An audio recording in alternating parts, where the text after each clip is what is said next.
Bureau report, news 18 Kannada. ಲಿಂಗೈಕ್ಯ doctor Shri Shivakumara Swamiji ಅವರ ಪವಿತ್ರ ಗದ್ದುಗೆ ಮೇಲೆ ವಿಶೇಷವಾದ ಶಿವಲಿಂಗವನ್ನ ಪ್ರತಿಷ್ಠಾಪನೆ ಮಾಡಲಾಗಿದೆ. ಬ್ರಾಹ್ಮಿ ಮುಹೂರ್ತದಲ್ಲಿ ಶ್ರೀಗಳ ಗದ್ದುಗೆ ಮೇಲೆ ಲಿಂಗ ಪ್ರತಿಷ್ಠಾಪನೆಯನ್ನ ಮಾಡಲಾಯಿತು.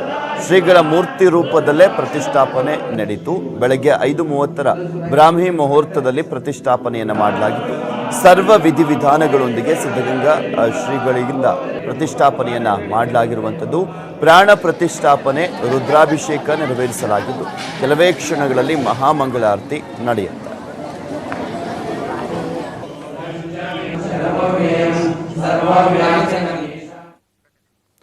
ರೈತರ ಸುದ್ದಿಗಳನ್ನು ನೋಡೋಣ ಎಕ್ಸ್‌ಪ್ರೆಸ್ 18ನಲ್ಲಿ.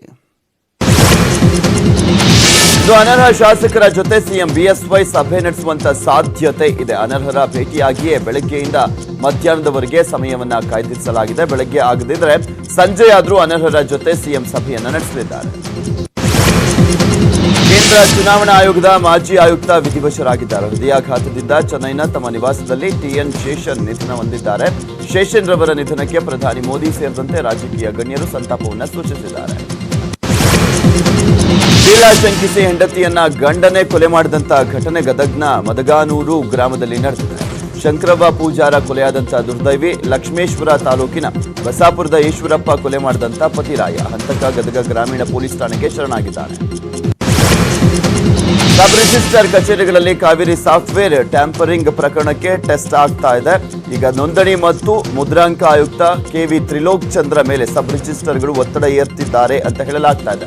ಇನ್ನೊಂದು ಕಡೆ ಅಗತ್ಯ ದಾಖಲೆ ಒದಗಿಸುವಂತೆ ಸಿಸಿಬಿ 2ನೇ ಬಾರಿ ಪತ್ರವನ್ನು ಬರೆದಿದೆ. ಬಂಧನ ಭೀತಿಯಲ್ಲಿರುವಂತಹ 4 ಸಬ್ ರಿಜಿಸ್ಟರ್ಗಳು ನಿರೀಕ್ಷಣಾ ಜಾಮೀನಿಗೆ ಅರ್ಜಿಯನ್ನು ಹಾಕಿದ್ದಾರೆ.